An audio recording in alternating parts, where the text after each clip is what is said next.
Nobody in Caldwell Creek could say exactly when Nathaniel Westbrook had stopped being the kind of man people invited to supper. It had happened gradually, the way a river changes course, quietly and without announcement, until one season he was simply the man who came down from the mountain twice a year, traded his pelts, bought his flour and salt, and went back up before anyone thought to ask how he was doing. He preferred it that way. Or at least, that was what he told himself every time he rode back up that mountain alone.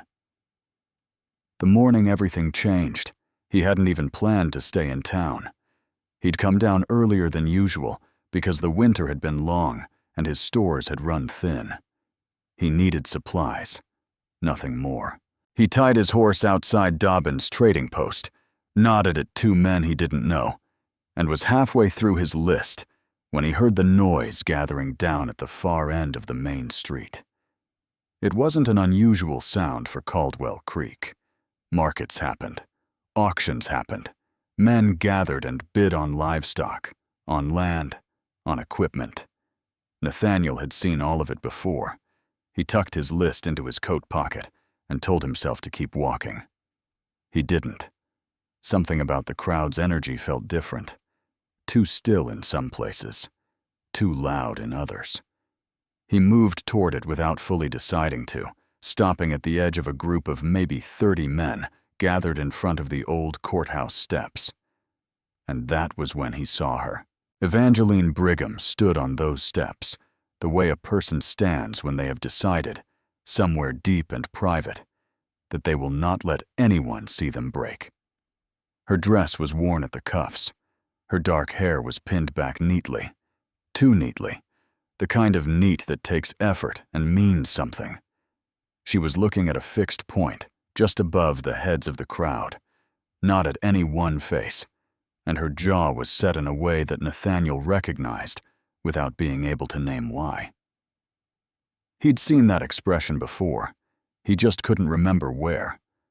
A man named Pruitt was running the auction. Nathaniel knew Pruitt the way you know a stone in the road, by the damage it causes. Pruitt had a way of smiling that never reached his eyes, and he was smiling now, gesturing toward Evangeline, like she was a good piece of furniture he was sorry to part with. The crowd stirred. A heavy-set man near the front called out a number. Then another man. Then laughter, the kind that has an edge to it. Nathaniel didn't know her name yet. He didn't know her story. He didn't know that she was the last surviving daughter of a failed homesteader, that her father's debts had been purchased by Pruitt 6 weeks earlier, or that the man currently bidding loudest had a reputation in 3 counties that made decent people go quiet. He didn't know any of that. What he knew was the look on her face, and he knew what it meant to be auctioned off to a life you never chose. He raised his hand before the thought was fully formed. Pruitt blinked. The crowd turned. The heavy-set man looked over his shoulder with an expression that was half confusion, half warning. $1, Nathaniel said. His voice came out flat and even, the way it always did, not from confidence, but from years of speaking to no one. The silence that followed lasted long enough to become uncomfortable. Then Pruitt laughed. Then, strangely, so did most of the crowd, because $1 was an insult. $1 was nothing. $1 was the kind of bid a man made when he wanted to make a point, not a purchase. But nobody raised the number after that. Nobody wanted to be the man who argued with Nathaniel Westbrook. Not in Caldwell Creek. Not when he was looking at you like that. Pruitt cleared his throat and called it sold. Nathaniel walked toward the steps. Evangeline finally lowered her gaze from that distant fixed point and looked directly at him for the first time. She didn't look grateful. That, somehow, was the part he wasn't expecting. Nathaniel had arranged it practically, the way he arranged everything in his life. He'd spoken to Pruitt, signed what needed signing, and walked Evangeline to the edge of town without much conversation between them. He told her what he figured she needed to know, that he wasn't keeping her, that the next eastbound stage came through Caldwell Creek in 4 days, and that she was welcome to wait out those 4 days at the boarding house on Mercer Street. He'd already paid for the room. He thought that was the end of it. He was loading his supplies onto his pack horse when he heard her footsteps behind him. "I'm not taking the stage," she said. He didn't turn around immediately. He finished tying the rope on the left side of the pack before he straightened and looked at her. Up close, he could see she was younger than he'd first thought, mid-20s maybe, and that the steadiness in her expression wasn't coldness. It was something more carefully constructed than that. "The room's paid through Friday," he said. "Stage leaves Saturday morning. I heard you the first time." She folded her hands in front of her in a way that reminded him oddly of a schoolteacher. "I'm still not taking it." Nathaniel looked at her for a moment. Then he looked at his horse. Then he said, "Where do you plan on going instead?" She didn't answer right away, which told him more than any answer would have. She didn't have somewhere to go. She simply refused to be sent. There was a difference, and they both knew it. He ended up doing something he hadn't done in longer than he could clearly remember. He sat down on the edge of the water trough, and he listened. Not because he was naturally a listening sort of man. He wasn't. But because she had started talking in that careful, measured way of hers, and something about it made interrupting feel wrong. Evangeline Brigham had grown up on a homestead 2 days east of Caldwell Creek. Her mother had passed when she was 11. Her father had spent the following decade in a slow, quiet battle with drought and debt that he'd eventually lost. Prewitt had bought the land, and everything tied to it, and somewhere in the paperwork, Evangeline had become a line item. She said all of this without bitterness, which was the strangest part, like she was reading from a ledger she'd already reviewed many times and had stopped expecting to change. "I'm not going east," she said finally. "I don't know anyone east. I don't have money east. The stage ticket and the boarding house are generous, and I mean that honestly, but they're not a life." Nathaniel was quiet for a moment. A wagon rolled past on the main street. Someone called out to someone else across the road. "I can cook," she added. Not proudly, just as information. "I don't need a cook. I can keep records.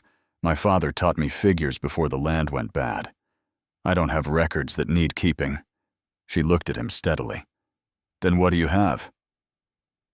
It was a fair question, and the honest answer was not particularly impressive.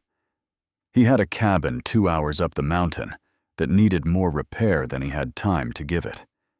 He had a season's worth of trapping ahead of him. He had firewood to split, a roof that leaked in 2 places, and a smokehouse that was missing half its door.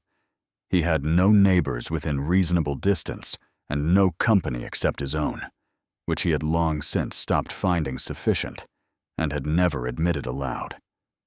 He told her none of this. "I have a horse that needs walking back up a mountain," he said, and stood up. He made it approximately 6 steps before he stopped. He didn't turn around when he spoke. "Cabin's got a back room," he said. "It's not much." He heard nothing behind him for long enough that he thought she'd decided against it. Then he heard her pick up the small, worn bag she'd set down at her feet.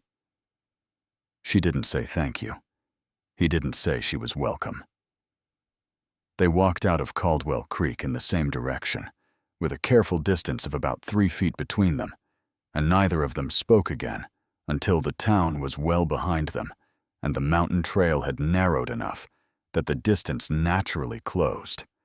He noticed and said nothing. She noticed that he noticed and said nothing either. By the time the cabin came into view through the tree line, weathered and small and tilted very slightly to the left, the sun was sitting low and orange behind the ridge. Evangeline stopped walking and looked at it for a moment. Nathaniel stopped too, watching her face without meaning to. She didn't say anything about the lean.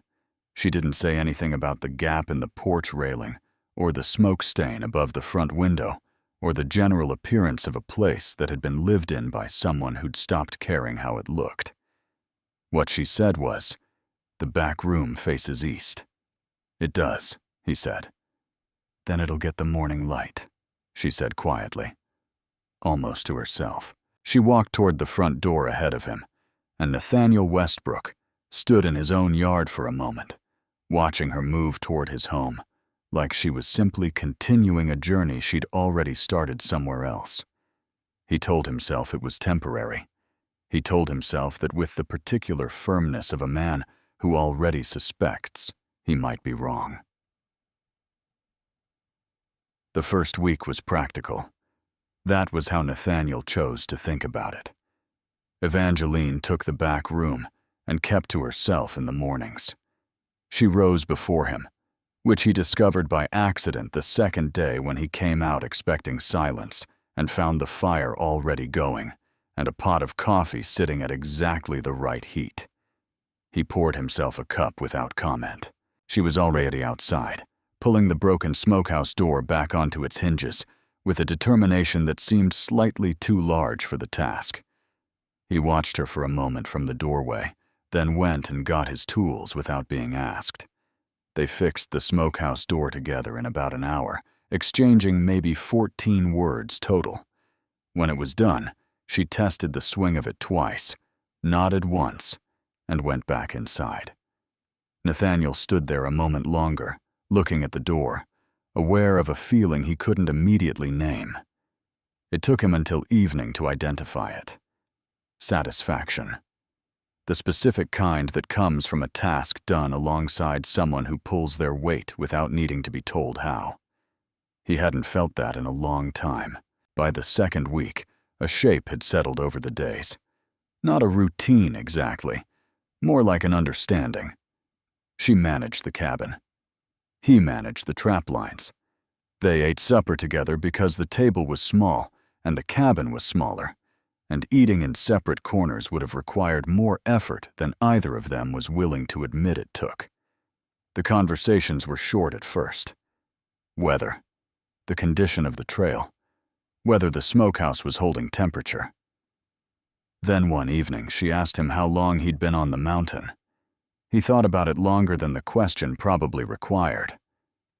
8 years, he said finally. She looked at him across the table. Did you come up here to find something or to leave something behind? The directness of it caught him off guard. Most people in Nathaniel's experience either avoided questions like that or dressed them up so heavily in politeness that they lost their meaning entirely. Evangeline simply asked the thing she wanted to know and then waited, without apology. Both, I suppose, he said. She nodded, like that was an answer she understood personally. He almost asked her the same question back. He stopped himself. Not because he wasn't curious. He was, more than he wanted to be, but because he wasn't sure he was ready for the kind of conversation that would follow. There was something about Evangeline Brigham that made him feel like honesty would cost more than usual, like she would actually listen to what he said and remember it. That was a more unsettling quality than he'd expected in a person. The snow came early that year, dropping fast and thick one night in late October and sealing the mountain trail under 2 feet of white by morning. Any thought of Evangeline leaving for town, which Nathaniel had continued mentioning occasionally, more out of habit than intention, became quietly impossible. He told her so over breakfast, braced for some reaction he couldn't predict. She looked out the window at the snow for a moment. Then she said, "I'll need more thread if I'm going to finish patching your coat before the cold sets in properly." That was all. Nathaniel found thread in the bottom of a supply box that afternoon and left it on the table without saying anything. She found it and said nothing either, but that evening when she handed him his coat, repaired so cleanly along the left shoulder that he had to look twice to find where the tear had been, She held it out to him in a way that was quieter than usual, like the act of mending it had meant something she wasn't going to explain. He put it on. It fit differently than it had before. Better, somehow. Like it had been returned to a version of itself it had almost forgotten. He thought about that longer than he should have. The understanding between them shifted somewhere in November, though neither of them marked the exact moment. It happened the way the season itself had changed, gradually, and then all at once. He started telling her small things about the mountain, where the elk moved in early winter, which section of the tree line blocked the worst of the north wind.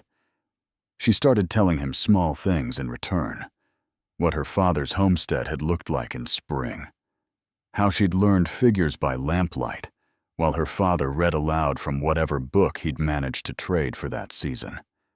They were careful with each other still. Proud people always are.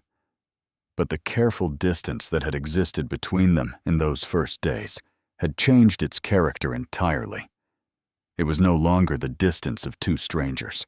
It was the distance of two people who had gotten close enough to be afraid of getting closer, and who hadn't yet decided what to do about that.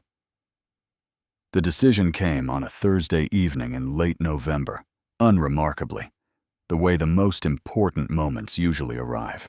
Nathaniel had come in from the trap lines later than usual, cold through to the bone, and Evangeline had taken one look at him and steered him toward the fire with a firmness that didn't invite argument. She handed him coffee. She sat across from him while he thawed out. And at some point, without either of them arranging it, she had reached over and taken his cold hand between both of hers to warm it. She did it practically, without romance, the way you do something when the need is simply obvious. But neither of them let go when the warmth came back. Nathaniel looked at her. Evangeline looked at him. Outside, the wind moved through the pines the way it always did, indifferent, ongoing, older than either of them. "I'm not sending you to town in the spring," he said. His voice came out lower than he intended. Evangeline was quiet for a moment. Then the corner of her mouth moved in a way he had learned, over these weeks, meant she was deciding how honest to be. "I know," she said. "I mean it differently than before." "I know that too," she said. "Nathaniel." It was the first time she had used his name without it being attached to something practical. It sat in the room between them differently than words usually did. He didn't say anything else that evening. Neither did she. But when supper was done and the fire burned low, she didn't go to the back room right away. She sat beside him a while longer, close enough that their shoulders nearly touched, looking into the fire like they were both reading the same page of something neither of them had expected to find. Spring came slow that year, the way good things sometimes do. By the time the trail cleared and the first rider came up from Caldwell Creek with mail and news from town, Nathaniel and Evangeline Westbrook were standing on the porch together to receive it, her hand tucked inside his arm, his shoulder turned slightly toward her in the unconscious way of a man who has reorganized himself around another person without quite realizing when it happened. The rider looked at them both, looked at the cabin behind them, with its repaired porch railing and its straight smokehouse door, and tipped his hat. Neither of them felt the need to explain anything. By the following winter, there were two names carved carefully into the beam above the front door, the kind of thing a man does slowly and privately on a quiet afternoon when he thinks no one is watching. Evangeline found it on a Tuesday and stood looking at it for a long moment. Then she went inside and started supper, and she was smiling in that way she had, small and private and real, for the rest of the evening. The back room, eventually, became something else entirely, and the mountain, which had always been the place Nathaniel Westbrook came to be alone, became something he hadn't let himself want in longer than he could honestly remember. It became home. This is the kind of story that doesn't rush, because the best things rarely do. If slow-burn frontier tales are what you're looking for, there are more waiting for you.